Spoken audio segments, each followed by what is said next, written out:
Well,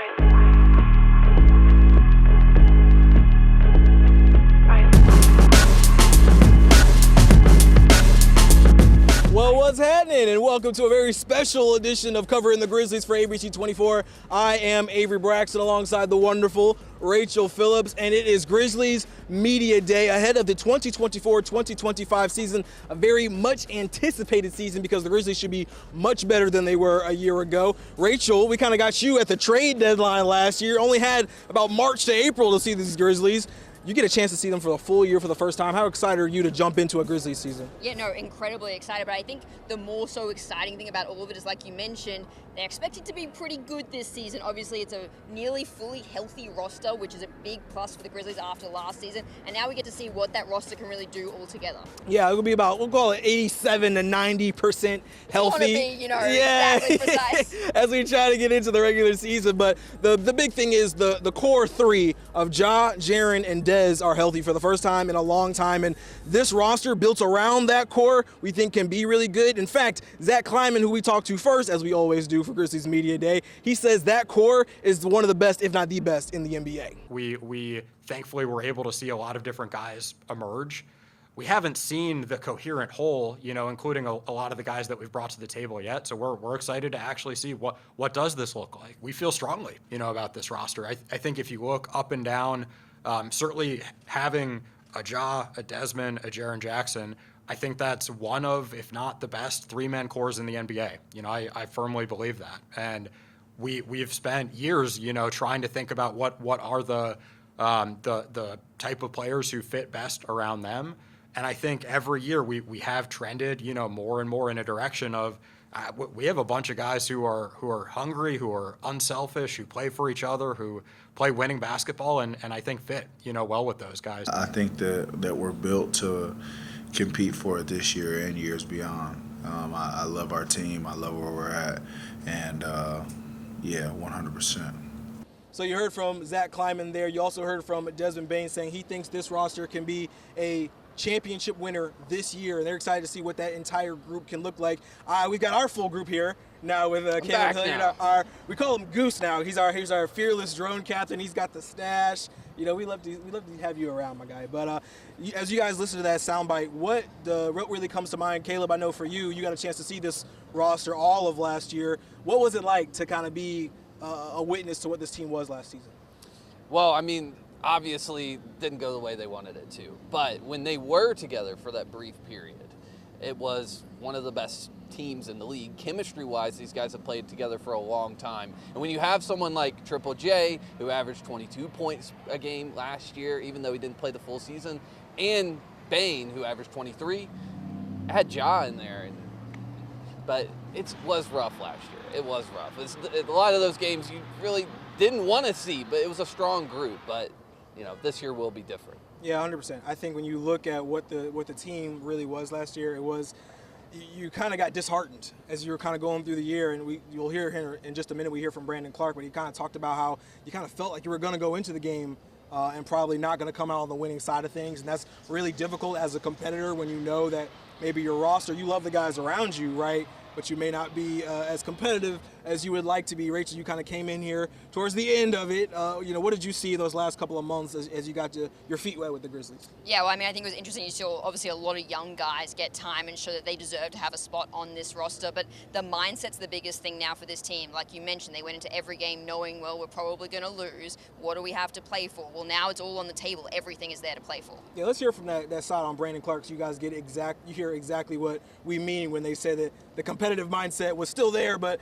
maybe you didn't think you were going to come out on the winning side of things. Yeah, I think that we're all just kind of tired of being branded as losers basically, because last year we felt like losers, and we all kind of felt like what that feels like, having to go through every day, knowing that you're probably going to lose the game, or knowing that because we kind of went from beating everybody to losing to everybody, and it's a big time different feeling, and it doesn't feel good for the players. Yeah, so you heard from Brandon Clark there. Last year was not so fun on several fronts. A lot of guys that we probably likely will not see again on this roster. A lot of 10-day guys, a lot of guys on the roster that we just likely will not play a lot in the NBA, but you had to fill the spots, and as it is what it is. But this year, they're going to come back. They're going to go from being the prey in a lot of cases to being the predators once again. Rachel, what do you see in this roster that really excites you? Well, I think number one to all of it, and the way that they do become the Predators and go out there and win a lot of these games, is Ja Morant. Obviously, he is 12. He is who this team is built around. Obviously, there's a lot of other key pieces around him, but if he's on, the Grizzlies are on. And that's going to be the key piece here as we move forward in this season. Yeah, and for me, it's to see the Grizzlies' ball movement get back, to see them spacing the floor like they used to during that 21-22 season when they were one of the best teams where they could just pass the ball around. Who's going to take the shot? Is it going to be Bane? Is it going to be Triple J? Is Ja going to fake one? Then go back to Bane? You know, there's so many more options now, whereas last year the Grizzlies were so one-dimensional. It even got down to, you know, you pretty much passed the ball to Gigi at the end of the year, which was great for him. But Ja has that winning mentality back. This isn't sad Ja anymore. This is happy Ja, and we got to see that today. Yeah, we had a chance to hear from Ja Morant himself talking about the joy that he is finding in basketball once again. Take a listen. Pretty much everything. The last 2 years, you know, everything that I've experienced, everything that, you know, I've been through, I want to, you know, remember, you know, that feeling I felt, you know, each time, no matter, you know, what situation it was. I felt like it helped me a lot, helped me grow more into a better Ja. Right now, you know, I'm probably the happiest I feel like I've been in a while. And, you know, just having my family, my AAU team, and, you know, the little things I was doing to, you know, keep me going, and that makes me happy. Being able to do it, you know, this offseason, catching up with a lot of, you know, my family, it's been good. I just sense a renewed sense of focus, joy. The last year was tough for him. You know, basketball was taken away from him, and that's his joy. It's his love. He has so much to give to the game. He knows he has more to give to the game. He knows he has more to give to this team, and that's been his mentality. And I've been loved seeing it blossom, and I'm gonna hold him to it. So you heard from Ja there. One part you didn't hear in that sound bite. He says a happy Ja is a scary Ja, and the rest of the league should be very much afraid about what he's going to bring back to the Grizzlies this year. He is the engine that drives his team. Even Dez and Jaren will say, like, hey, the command of the locker room belongs to Ja Morant. We only saw him for 9 games last season. And the number 1 game when he came back in New Orleans, I was in that arena for that game. And just the way that he just turned it on instantly. When he came down the stretch, hey, give the ball to Ja and let Ja do his thing. Obviously, we saw that game winner in that game. And then every game after that, it was like he never stepped off the floor. And so I'm really excited to see what he's going to bring to the floor. Caleb, what do you think? Well, definitely. And you saw the reaction in New Orleans from the bench with every bucket and then that spin move game winner. It just gives them the mentality that, hey, if Ja's playing well, we can beat anyone in the league, and they've proven that before. And now I feel like this team's even stronger, and Ja as the leader, I think that this team is going to be a absolute weapon this season. Yeah, well, the exciting thing is obviously Ja is back and what he brings to this team, but there's some other key pieces, and one of them, of course, is who the Grizzlies drafted at number 9 overall in Zach Edey, the monster, the big man, Big Maple, if you want to call him that. Whatever the nickname is, he's going to be dominant. He's going to have an instant impact for this Grizzly team. Yeah, Zach Edey obviously drafted number 9 overall for the Grizzlies in the first round of this last year's NBA draft. He is quite honestly a monster. This is kind of our first time to really look at him, and you're like, you kind of have to look up. You don't really have a choice. But what things is going to be interesting for us to see is how he makes that jump from the college level to the NBA. He talked a little bit about it today in Media Day. Take a listen. It's an adjustment, just like everything. Like just going up a level. You got to learn new things. You got to learn new skills. You got to approach the game like it's a new thing. Like it's like the jump from high school to college. So just kind of just trying to listen to everybody, soak everything in. Everybody's like on the team has been here longer than me. They've been through more than I've been through at this level. So just trying to listen to them and really take everything in. Zach, what was the mindset like when you communicated with Ja earlier this summer to go work out with him and just kind of ingratiating yourself to say, hey, I want to be a part of what you guys are doing in the off season? I just wanted to go just form a relationship. I wanted to go meet him, go talk to him, like build that relationship early. It's gonna be something that's super important. He's a really good guy. Like he made me feel welcome. He made an option to me to go out there and work out with him. So I'm just super thankful for that. So you hear from Zach Edey there what that transition is going to look like for him. He's just trying to get his feet wet here in the NBA. But that combination that he's going to have with Ja Morant is going to be so crucial. Obviously, they drafted Zach Edey in order to take over for the role that Steven Adams was doing. And Zach immediately said, hey, if I'm going to take over that role, I got to be in tune with the number one guy on this team. Rachel, when you talk to him, you see that combo of Zach Edey and Ja Morant looks like, what comes to mind for you? Well, I think the exciting thing with Zach Edey is he's lost about 10 pounds, so he comes in a little bit lighter on his feet as well. And he said that in media day today, that he's a lot more mobile around the rim, and I think that's a massive thing that, Ja can just kind of feed him the ball and he'll be there to finish it off. Caleb, what about you? Well, if Adams and Ja were like peanut butter and jelly, let's say Ja and Edey are like cookies and milk, because we saw what that looked like, that Adams-Ja combination. Huh? Yeah, I am a little bit hungry. Those pick and rolls that they're going to play this season, we saw it with Adams. And Adams was at the tail. I know he's still going strong, but Adams is much older than Edey.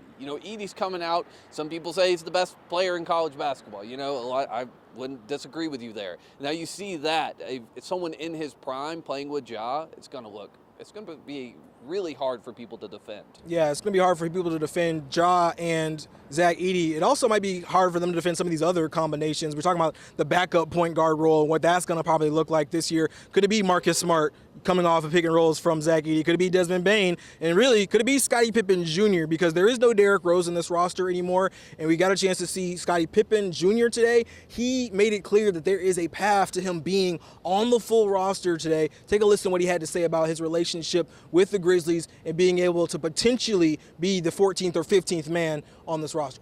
Yeah, it's definitely exciting. This is my first year going into season feeling comfortable with the team. I feel like previously, my last 2 years, I didn't really feel like I was, kind of a part of the team. So I feel like this year I have something to play for, something to be excited about. Whether it's the roster spot or just, just playing for a team that believes in me, teammates that trust me. Regardless, I'm just happy to be here.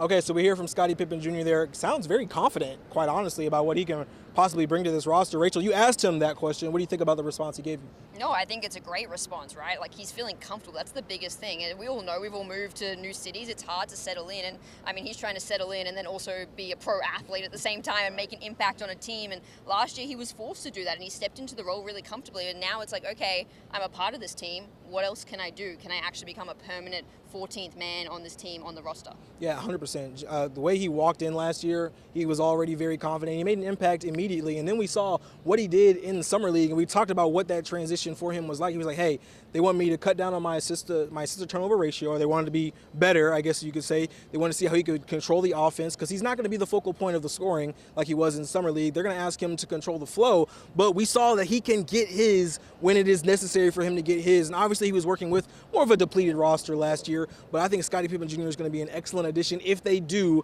decide to make that move to make him the permanent backup point guard. Caleb, what did you think about what he had to say there? Well, I know the Grizzlies are trying to pick up more full court, is what we heard today as well, what they did in Summer League, and Scottie Pippen Jr. spearheaded it. You heard guys like Jake LaRavia talk about that throughout Summer League. He is a very good defender, and I think he's going to continue to improve. We saw him clean up his assist to turnover ratio last year.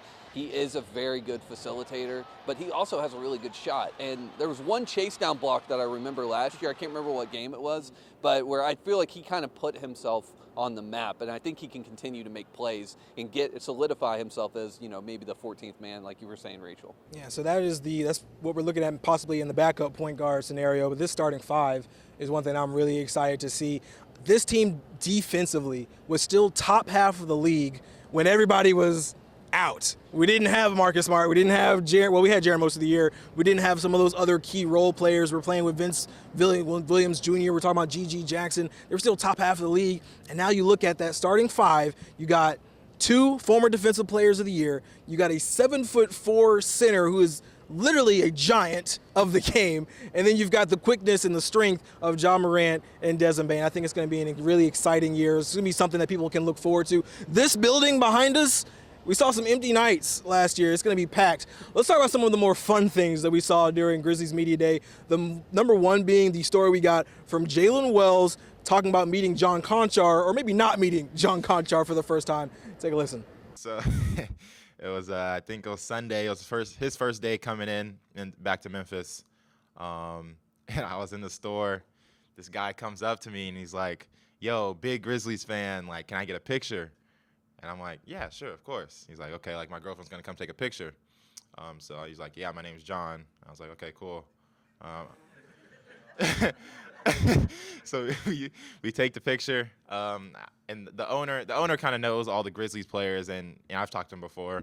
So but he was watching the interaction. So I walked around the corner. The owner came up to me. He was like, you just took a picture with. I was like, nah, I don't know, John. And he's like, no, that's your teammate, John Conchar. And I was like, oh. And then so that was funny. We had a good laugh about it. I went back up to him, that was hilarious. Honestly, I can't imagine being in that scenario where you're definitely not expecting to see an NBA basketball player in Cordelia's of all places, and that's almost like if when you first started, like Caleb just decided to just walk up on you and introduce himself and then just not say anything else. What do you think about what you heard from Jalen Wells there? Well, I think it's fair on Jalen Wells' part because I've seen the photo and John had a cap on, he's wearing slides, he's not walking in there looking like, hey, I'm an NBA player. It's for the very Memphis unassuming, Grizzlies. very unassuming very guy. unassuming. So if I'm Jalen and at the moment he's probably moved to a new city, he's getting tons of people coming up to him being like, hey, can I get a photo? So he's probably just at this point used to it and he just thought it was another person taking a photo of it. Yeah. Yeah, I think he was just excited. A bunch of people coming up to him. He's like, oh, great, another fan. He's like, this fan's kind of tall. Well, he was still looking down at him, because Jalen Wells is so tall. But, yeah, I think he was just excited. And then when he found out, it's something they can kind of bond over. It's a joke that they can kind of tell each other. Well, the best part to me is that their lockers are now right next to each other. So if Jalen Wells didn't know who John Concha was, he definitely does now, and he'll be getting very familiar with him as the season goes on. They will be very close as the rest of the season goes on. I'm sure John Conchar will never let him forget that moment. That's one of those welcome to the NBA moments that you don't always see or hear about, so that's pretty funny. As we kind of wrap this thing up, let's talk about some of the injuries that this team is dealing with. We talked about it a little on the top end of this conversation, but we're not going to have Gigi Jackson. We saw him roll in on the boot, which was so sad because Gigi is such a happy guy. Saw him on the boot. We probably won't see him until maybe early December. Vince Williams Jr. is dealing with a shin injury. So we won't see him at the very beginning of the year, but he is expected to be somewhere near that first couple of weeks of the season. And then Cam Spencer, the two-way player, the rookie that we drafted this year, hurt his ankle. So you hear those injuries, guys. What immediately comes to mind? Caleb, I'll start with you. Well, I just hope it's not an omen for the rest of the season. These are smaller injuries. Gigi hopes that he's back before December. Cam Spencer should be okay. It's just a light sprain on his right ankle, the same ankle that he hurt during Summer League, but he said that those two injuries are not related. I'm just hoping that Lady Luck just has favor on the Grizzlies this season. I really hope so. I think everybody groaned. You see those injury reports on Twitter, you're like, oh my gosh, not again.